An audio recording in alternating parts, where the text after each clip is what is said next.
다음 주가 성탄 감사 예배, 성탄 축하 예배여서 오늘 예배는 대림절 설교로 예수님을 기다리는, 예수님을 맞이하는 주님의 주신 말씀을 같이 한번 나누도록 하겠습니다.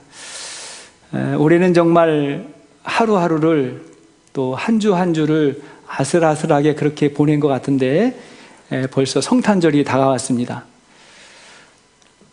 주위를 보면 성탄절 분위기를 찾기 어렵다, 그런 이야기들을 우리가 많이 듣게 되죠. 그래도 우리에게는 성탄의 축복이 필요합니다. 생각해 보면 성탄절 분위기라고 하는 것이 무엇일까요? 세상에서 말하는 그런 성탄절의 분위기가 아니라 우리에게는 성탄의 주인공인 예수님을 더 생각하고 기억하는 성탄절이 되어야 할 것입니다. 여러분이 생각하는 성탄절은 어떤 것입니까? 어떤 분위기입니까? 제가 어릴 적 성탄에 대한 저의 기억을 한번 떠올려 봤더니 참 기쁨과 행복했던 시간들이었습니다. 성탄절을 기다리는 것 자체가 기쁨이었습니다. 일단 성탄절이 시작될 즈음에 겨울방학이 시작되거든요. 너무너무 기쁜 시즌입니다. 교회에서는 이미 성탄절 한 달 전부터 준비가 시작됐습니다. 교회에 있는 우리 친구들하고 이제 근처 산에 가서 이제 예배당에 세울 성탄절 트리를 잘 나옵니다. 시골에서는 나무 하나 자르는 건 그때는 뭐 어려운 일이 아니었으니까 미리 파악한, 미리 준비한 나무를 가서 이렇게 잘 나옵니다. 그러면 이제 교회에서 기다리고 있었던 자매들이 그 나무를 가지고 성탄 장식을 시작합니다. 지금 생각하면 굉장히 촌스러운 거예요. 정말 촌스러웠어요. 색종이 잘라 붙였고, 그 다음에 이제 솜 많이 붙였고요. 반짝반짝하는 그런 비닐봉지, 어떤 경우에는 라면 봉지 같은 거 이렇게 잘라가지고 숯을 만들어가지고 올려놓기도 하고. 그래도 반짝이는 전구가 딱 올라가면 제법 예쁜 성탄절 트리가 만들어졌습니다. 그것보다 더 기억에 남는 것은 성탄 전야 발표회 준비입니다. 크리스마스 이브날 할 발표를 교육부에서 준비하죠. 찬양을 하고 율동을 하고 중창도 합창도 하고요. 성시, 낭독, 성경 암송 이런 것들을 하고, 그리고 마지막 순서는 언제나 성극이었습니다. 연극이었어요. 그렇게 준비해서 12월 24일 되면 저녁에 온 성도들이 모여서 예배를 드리고 예배당 강단에 무대가 만들어집니다. 1년 내내 함부로 올라올 수 없었던 이 지성소가 열리는 순간이죠. 성도들이 다 이렇게 올라올 수가 있었습니다. 어느 해인가요? 제가 당시 성극을 하는데 그 당시에 주기철 목사님 역할을 했어요. 지금 생각하면 성탄절에 왜 그거 했는가 모르겠어요. 주기철 목사님 역할을 제가 했는데 내용은 그런 거예요. 신사참배를 거부하다가 순교하는 거죠. 못이 박힌 나무 판자를 이제 고통 가운데 걸어가다가 쓰러지는 거예요. 그 연기가 얼마나 리얼했는지 우리 성도들이 다 울었어요. 제가 그 나무 판자를 걸어가는데, 피를 흘리면서 걸어가는데 성도들이 다 울었습니다. 그래서 주기철 목사님 연기를 했기 때문에 연기자가 될까 목사가 될까 하다가 제가 목사가 된 겁니다. 그 당시에 교회의 발표는 학교보다도 수준이 높고 굉장히 재밌었습니다. 그렇게 행사를 마치면 집에 가지 않았어요. 이제 교회에 남아가지고 게임을 하고 윷놀이를 하고 그렇게 시간을 보내다가 이제 성탄절 새벽에 새벽송이 시작이 됩니다. 초등학교 아이들은 다 집에 보내버려요. 초등학교 때는 빨리 이제 중학교 가가지고 성탄 새벽송 했으면 좋겠다, 그게 소망이었어요. 애들은 다 집에 보내버리고 그 다음에 중학생 이상만 남아가지고 기쁘다 구주 오셨네를 부르면서 마을을 그렇게 돌아다녔습니다.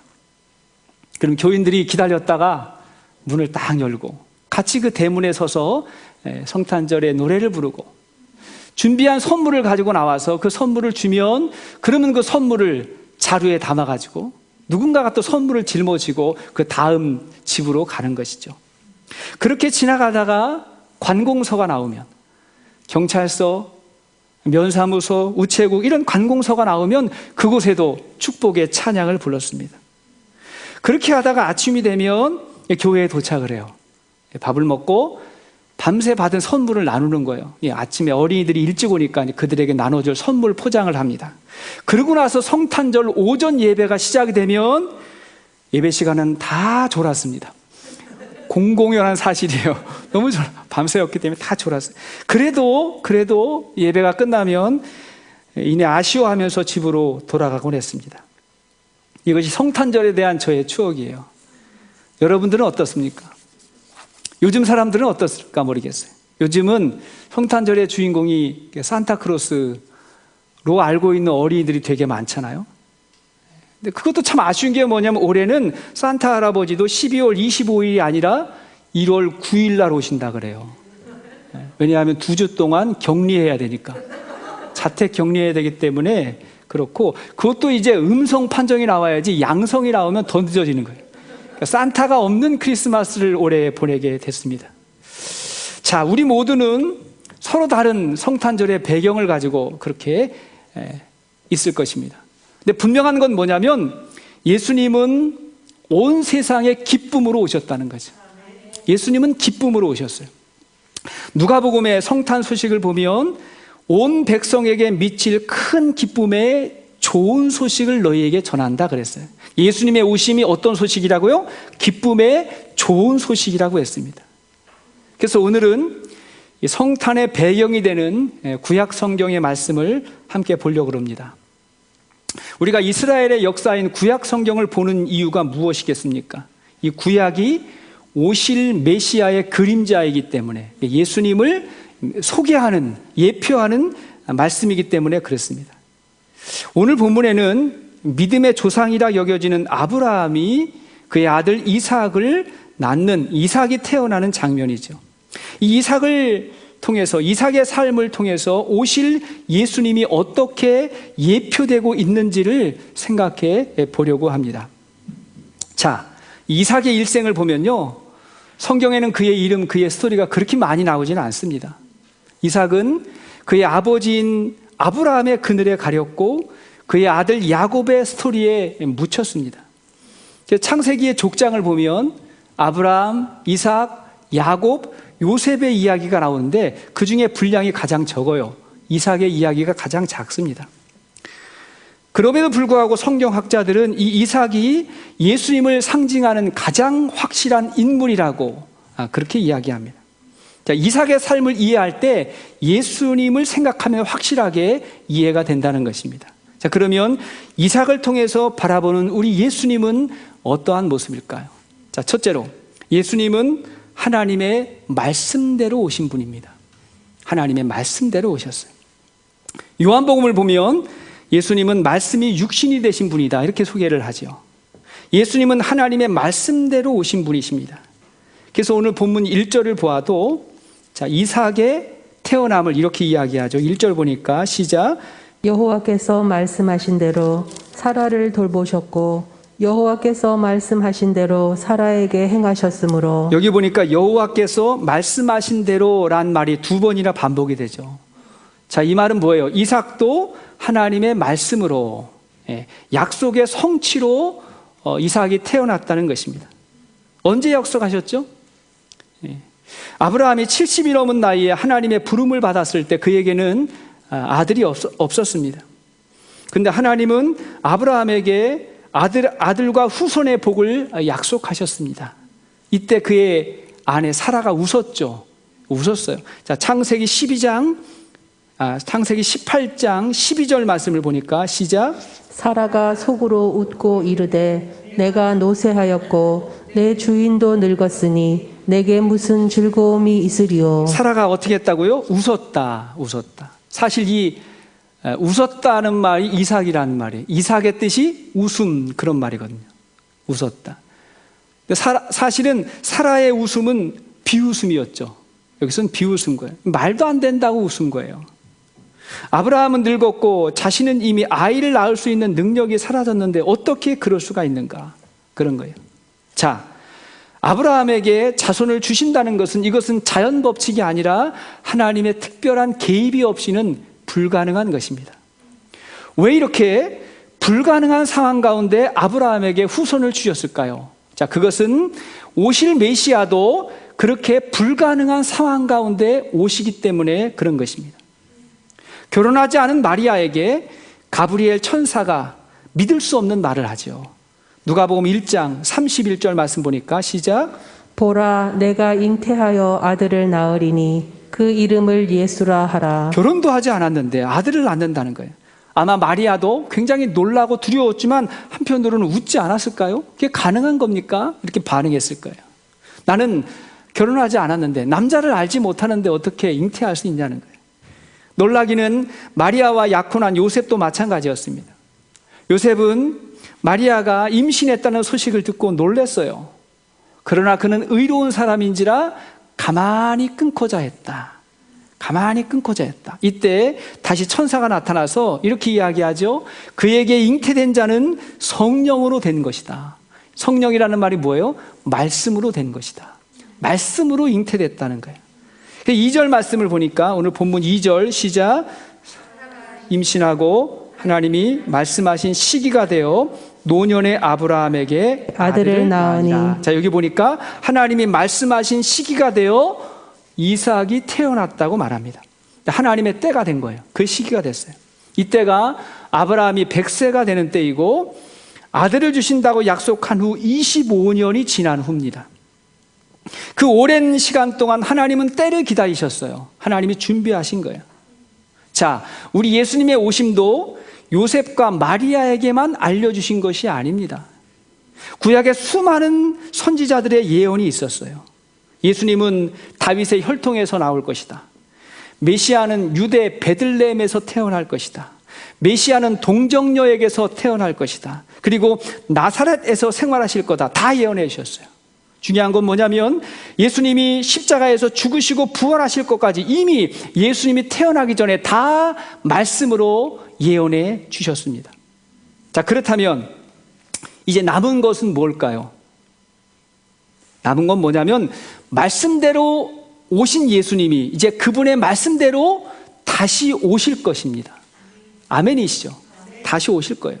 그래서 성탄의 의미는 엄밀히 말하면 뭐냐면 아기 예수님을 기다리는 게 아니라 우리 주님의 재림을 기다리는 것입니다. 예수님은 다시 아기로 오지 않습니다. 십자가를 다시 지지 않습니다. 이제 그분이 다시 오시면 심판의 왕 승리의 주로 오실 것입니다. 이 구약의 말씀이 정확하게 실현되었다는 것은 뭐냐면 신약의 예언도 정확하게 성취된다는 것입니다. 자, 그것을 말씀대로 믿는 절기가 바로 성탄절인 것입니다. 자, 두 번째, 이삭을 통해서 알 수 있는 예수님은 어떤 분일까요? 두 번째, 예수님은 온유와 겸손으로 살아가셨습니다. 온유와 겸손이에요. 성경에 나타나는 예수님의 모습은 다양합니다. 때로는 용감하시고 때로는 분노하실 때도 있으셨어요. 그럼에도 불구하고 예수님의 성품은 온유와 겸손이라고 할 수 있습니다. 마태복음 11장 29절의 말씀을 보니까 시작. 나는 마음이 온유하고 겸손하니 나의 멍에를 메고 내게 배우라. 그리하면 너희 마음이 쉼을 얻으리니. 주님 말씀하셨죠. 나는 마음이 온유하고 겸손하다. 그런데요, 이삭이 이런 삶을 살았습니다. 창세기 24장을 보면 이삭이 그의 아내 리브가를 처음 만나는 장면이 창세기 24장에 소개가 됩니다. 이삭은 비교적 늦은 나이에 결혼을 하게 됐는데 그때 아내가 그에게로 오는 그 순간에 이삭이 뭘 했냐면 들판에서 묵상을 하고 있었습니다. 묵상을 했다. 여기서 이 묵상이라고 하는 말은 하나님을 생각하고 기도한다 그런 말이에요. 히브리어의 수아흐라는 말은 묵상하고 명상한다. 근데 중요한 건 뭐냐면 이 묵상이란 이 수아흐라는 말이 구약 성경에 단 한 번 여기 사용됩니다. 단 한 번 사용되는 말이에요. 그리고 이 말씀은 우리 예수님께서 틈만 나면 한적한 곳에 홀로 가셔서 기도하셨던 예수님의 모습이 생각이 나죠. 무엇보다 이삭의 성품을 잘 알 수 있는 내용이 창세기 26장에 나옵니다. 26장에. 자, 거기를 보면 이삭이 살던 가나안 땅에 흉년이 들어서 이삭이 그랄 땅으로 이주해서 살아가게 됩니다. 거기서 농사를 짓고 살아가는 거예요. 근데 그 땅에 가서 첫 해에 농사를 지었더니 100배나 되는 소득을 얻었다 그랬어요. 하나님이 복을 주셨어요. 100배의 축복을 주셨습니다. 그러자 그 지역 블레셋 사람들이 시기해서 이삭의 우물을 막고 그곳에서 쫓아내버려요. 너 이방인이잖아 하고 쫓아내버립니다. 그러자 이삭은 아무 말 않고 그랄 골짜기로 이주해서 다시 거기에 우물을 파고 농사를 짓습니다. 그러자 그곳 사람들이 다시 찾아와서 그 우물을 자기에게 또 달라 그래요. 그러니까 이번에도 또 그들에게 우물을 내어주고 또 다른 곳에 가서 우물을 파고 우물을 파고 이렇게 이제 반복을 해요. 그 내용을 보니까 이삭은 언제나 양보해요. 늘 양보해요. 어찌 보면 좀 답답합니다. 싸워서 이겨야 할 것 같은데 이삭은 그들의 폭력에 대항하지 아니하고 갈등을 피해갑니다. 자, 그런데 이런 모습을 보고 하나님께서 이삭에게 찾아오셔서 말씀하세요. 내가 너와 함께 있어서 내게 복을 주고 내 후손에게 축복할 거다. 내가 너의 아버지 아브라함과 맺었던 그 언약을 너를 통해 성취할 거다. 이렇게 하나님이 말씀하십니다. 근데 그 후에 지역 사람들이 찾아와서 이렇게 이야기하는 거예요. 너와 계시는 하나님을 우리가 안다. 우리 화평하자. 우리 조약을 맺자. 이렇게 이야기를 해요. 그래서 이삭은요, 참고 참으면서 결국 화평의 계약을 맺고 살아갑니다. 여러분, 우리 예수님의 모습이 생각나지 않습니까? 예수님이 사람들의 부당한 대우와 비판을 받으셨지만 대처하지 않고 고난의 길을 걸어가셨습니다. 히브리서 12장 2절 이하의 말씀을 보니까 이렇게 나오죠. 시작. 믿음의 주요 또 온전하게 하시는 이인 예수를 바라보자. 그는 그 앞에 있는 기쁨을 위하여 십자가를 참으사 부끄러움을 개의치 아니하시더니 하나님 보좌 우편에 앉으셨느니라. 너희가 피곤하여 낙심하지 않기 위하여 죄인들이 이같이 자기에게 거역한 일을 참으신 일을 생각하라. 자, 여기를 보니까 예수님을 믿는다는 건 뭐냐면 예수님을 바라보고 예수님을 생각하는 거예요.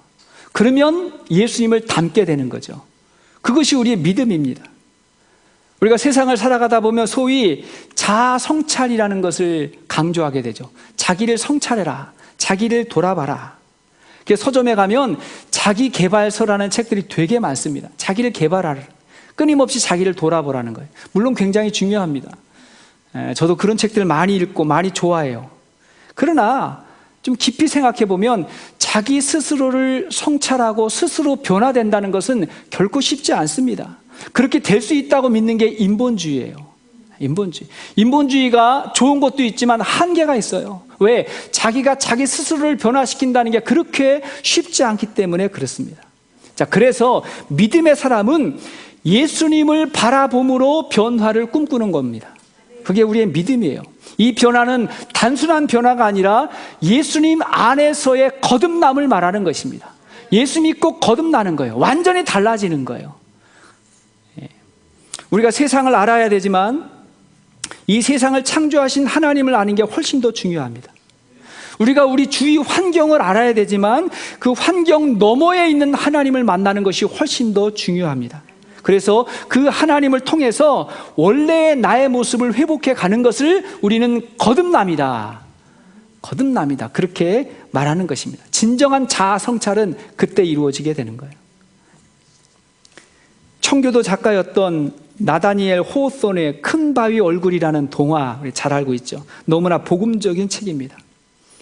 남북전쟁이 끝난 직후에 뉴 잉글랜드 지역의 산골 마을에 이 어니스트라는 소년이 살고 있었습니다. 근데 그 동네 뒷산에는 사람의 얼굴과 닮은 커다란 바위가 있었죠. 사람 모양의 바위가 있었습니다. 어린 시절 어니스트가 어머니에게 들어요.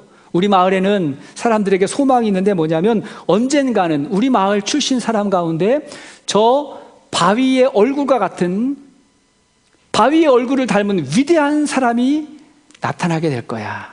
위대한 지도자가 나타나게 될 거야. 이러한 소망이 있다는 것을 그가 듣게 됩니다. 어니스트는 그 마을에서 나고 자라면서 늘 그 바위를 쳐다보면서 그렇게 매일매일 살았어요. 그러면서 그 바위의 얼굴처럼 자비롭고 겸손하고 당당한 모습을 가진 그 사람이 나타나기를 기다렸고 더 중요한 건 뭐냐면 어떻게 하면 나도 자비롭고 당당하고 그 다음에 겸손한 모습으로 살아갈 수 있을까를 매일매일 생각하면서 그렇게 살아갑니다. 그렇게 시간이 지났어요. 시간이 지나면서 어니스트는 어느덧 그 마을에 이제 어른이 됐습니다. 노년이 됐어요. 그때 그는 뭘 하냐면 그 마을의 설교자가 됐습니다. 복음 전도자가 되었어요. 그의 설교는 아주 유명해서 마을 사람뿐만이 아니라 이웃 사람들까지 찾아와서 이 어니스트의 말씀을 들었습니다. 그러던 어느 날 그가 마을 사람들 앞에서 말씀을 전하고 있는데 어떤 사람이 이렇게 소리를 치는 거예요. 이렇게 외쳤습니다. 와, 어니스트가 바로 큰 바위 얼굴이다. 큰 바위 얼굴과 같은 사람이 바로 어니스트였다라는 것을 알게 됐습니다. 사람들이 다 보니까 정말 그렇게 된 거예요. 자, 이 동화의 메시지가 무엇입니까? 늘 바라보고 생각하고 노력하면 닮는다는 것입니다. 그렇게 되잖아요. 우리가 예수님을 생각하고 바라보면 우리는 누구답게 돼 있어요? 예수님을 닮게 돼 있는 것입니다. 그럼 어떤 모습이 될까요? 예수님의 온유하고 겸손한 모습을 닮게 될 겁니다. 저는 저와 여러분들이 늘 주님 바라보고 신앙생활하면서 점점 온유하고 겸손한 예수님 닮은 사람이 될 수 있기를 주의 이름으로 축복합니다. 자, 세 번째, 이삭을 통해 알 수 있는 예수님의 모습, 어떤 모습일까요? 무엇보다도 예수님의 십자가로 우리가 구원을 받았습니다. 예수님의 죽음으로 우리가 구원을 받게 되었습니다. 이삭이 예수님의 예표인 것이 확실하게 드러난 것이 뭐냐면 그가 아버지를 위해서 자기의 죽음을 받아들이는 사건입니다. 그것이 창세기 22장에 나오죠.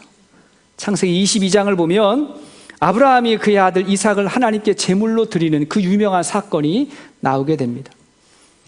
창세기 22장 1절을 보면 이렇게 시작이 돼요. 하나님이 아브라함을 시험하시려고 하나님이 아브라함을 시험하신다는 거예요. 그래서 아들을 제물로 바치라고 이야기하죠. 여러분 오해하지 마세요. 창조 이래로 자기 아들을 제물로 바치라고 하는 시험은 아브라함에게만 했으니까 여러분 오해하지 말기를 바랍니다. 그러면 왜 아브라함에게만 이러한 시험을 주었을까요? 자, 그것은 아브라함과 이삭을 통해서 하나님과 예수님의 모습을 보여주시기 위함이죠. 하나님이 아브라함에게 모리아 산으로 가서 그 아들 이삭을 제물로 드리라고 했습니다. 아브라함은 그 다음날 아침에 이삭과 두 종을 데리고 그리고 번제에 쓸 나무를 쪼개어서 길을 떠나요.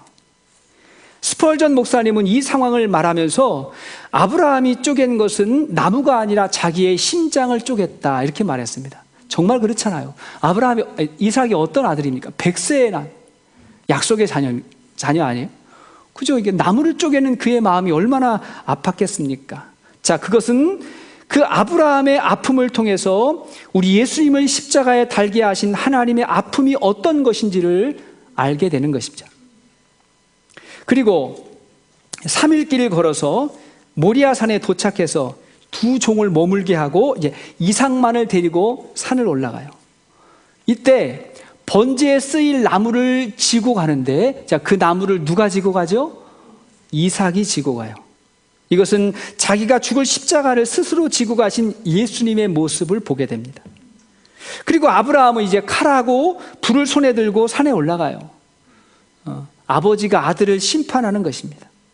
이때 이삭이 물어요. 불과 나무는 있는데 번제할 어린 양은 어디에 있습니까? 이렇게 물을 때 아브라함이 대답합니다. 번제할 어린 양은 하나님이 자신을 위해서 친히 준비하실 것이다. 하나님이 준비하실 것이다. 이것은 하나님에 대한 절대 신뢰의 믿음입니다. 그렇게 믿었어요. 그리고 아브라함이 이삭을 결박하여 제단나무 위에 놓고 칼로 치라 그래요. 칼로 치려고 했습니다. 이때 이삭의 나이가 몇 살일까요? 이때 이삭의 나이가 적어도 15살은 됩니다. 15살. 그럼 15살 힘이 되게 세죠? 되게 힘이 세거든요. 아브라함의 나이는 115세. 그럼 누가 힘이 더 세겠어요? 제가 이미 우리 소원이 기원이한테 힘으로는 안 되거든요, 이제. 저도 안 되는데 누가 힘이 세겠어요? 아들이 훨씬 세거든요. 그런데도 이삭은 마치 어린 양처럼 아무 반항도 없이 아버지를 위해서 묵묵히 자기의 죽음을 받아들입니다. 바로 그 순간 하나님의 음성이 들려요. 창세기 22장 12절 말씀 보니까 시작. 사자가 이르되 그 아이에게 내 손을 대지 말라. 그에게 아무 일도 하지 말라. 내가 내 아들 내 독자까지도 내게 아끼지 아니하였으니 내가 이제야 내가 하나님을 경외하는 줄을 아노라. 하나님께서 그렇게 말씀하셔서 손대지 말라. 내 믿음을 보았다. 자, 이 사건을 통해서 하나님은 무엇을 말씀하려는 것일까요? 자, 아브라함이 아들 이삭을 하나님께 드렸던 것처럼 하나님은 독생자 예수 그리스도를 이 땅에 보내주신 것입니다. 그리고 아브라함이 그 시험을 통과했을 때 하나님은 그 아브라함의 믿음을 보시고 아브라함과 그의 후손의 축복을 약속하시고 그렇게 완성해 가셨던 것입니다.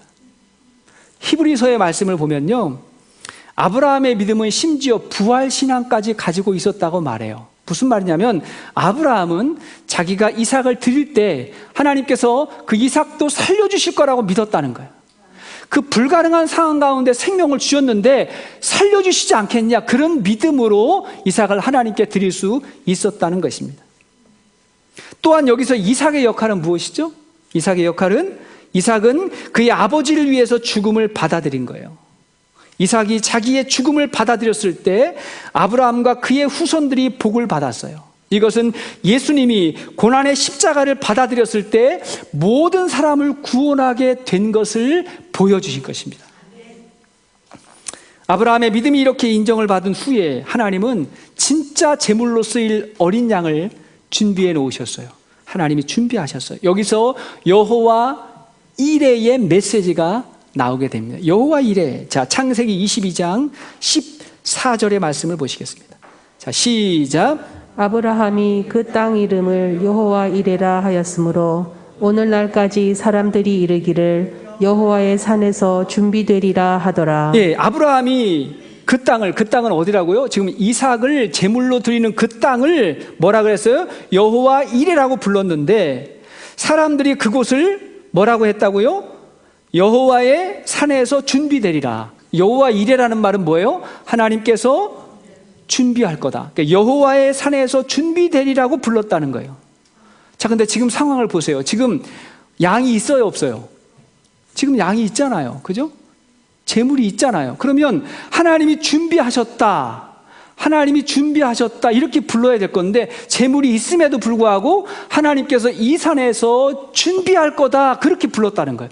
하나님이 이 산에서 준비할 거다, 준비할 거다. 그러면 하나님이 뭘 준비하겠어요? 하나님 뭘 준비하셨을까? 놀라운 사실은 이삭을 제물로 드리려 했던 그 모리아 산에 솔로몬의 성전이 세워지게 됩니다. 하나님이 준비하신 거예요. 역대하 3장 1절 말씀을 보니까 시작. 솔로몬이 예루살렘 모리아 산에 여호와의 전 건축하기를 시작하니. 자, 최초의 성전이 어디에 세워졌다고요? 아브라함이 이삭을 제물로 드렸던 그곳에 성전이 지어졌고, 더 중요한 건 뭐냐면 바로 그 앞에 예수님이 십자가 지셨던 골고다 언덕, 그 갈보리 언덕이 바로 그 이삭을 제물로 드렸던 바로 그곳이 예수님이 십자가 지었던 그 언덕이었다는 것이죠. 그러므로 모리아 산의 이삭은 골고다 언덕에 예수님을 미리 준비하셨던 하나님의 구원의 역사였던 것입니다. 얼마나 놀라운 사실입니까? 하나님이 미리 준비하신 거예요. 이 놀라운 축복을 말이죠. 자, 그렇다면 우리가 이러한 예수님을 만난다면, 이런 예수님을 안다 그러면 이보다 더 큰 기쁨은 없는 것입니다. 오늘 본문을 보면 사라가 이삭을 낳고 뭐라 그러죠? 사라가 이삭을 낳았어요. 6절에 보니까 하나님이 나를 웃게 하셨다 그랬죠. 하나님이 나를 웃게 하셨다. 그래서 그 낳은 아들을 그래서 이삭이라고 지은 거예요. 하나님 정말 웃기시는 분이네요. 하나님 정말 웃기시는 분이에요. 이런 방법으로 나를 웃게 하시다니, 이런 방법으로 나를 기쁘게 하시다니. 그렇죠? 도저히 불가능한 상황이었음에도 불구하고 내가 아이를 낳고 내가 젖을 먹이게 되다니 너무 기뻐서 이삭, 기쁨이라고, 웃음이라고 이름을 붙인 것입니다. 사랑하는 여러분, 예수님은 우리를 웃게 하시는 분이십니다. 아멘이세요? 예수님은 우리를 웃게 하시고 기쁨을 주시는 분이에요. 그래서 하용주 목사님이 늘 이런 말씀하셨어요. 내가 예수 믿고 기절하지 않은 게 신기하다. 내가 예수님을 믿고 기절하지 않은 게 신기하다 그랬거든요. 내가 하나님의 자녀가 되고 내가 천국 백성이 되고 내가 영생을 얻었기 때문에 매일매일 생각해 보면 이건 정말 기절해서 까무라칠 일인데 근데 우리는 아무렇지도 않게 살고 있다고 이야기하죠. 정말 생각해 보세요. 이게 정말 보통 일이 아니잖아요. 주님이 나에게 오셔서 손 내밀어 주셔서 내가 예수를 믿게 됐는데 근데 그 믿음이 있기까지 그 하나님께서 오랜 시간 펼치셨던 그분의 놀라운 섭리와 역사를 볼 때 이건 정말 기가 막힌 일인 거죠. 너무 큰 기쁨인 거죠. 그래서 우리는 매일매일 예수님을 생각하면서 기쁨과 감사함으로 살게 되는 것입니다. 여러분 이번 성탄절에도 세상의 분위기 때문이 아니라 예수님 때문에 기쁘고 감사하고 행복한 성탄절이 될 수 있기를 주의 이름으로 축복합니다. 어쩌면 세상 사람들은 알지도 듣지도 보지도 못했던 그 복음이지만 우리는 이 복음 때문에 정말 기뻐하고 즐거워할 수 있는 그런 성탄의 축복이 있게 되기를 주의 이름으로 소원합니다. 같이 한번 기도하십시다.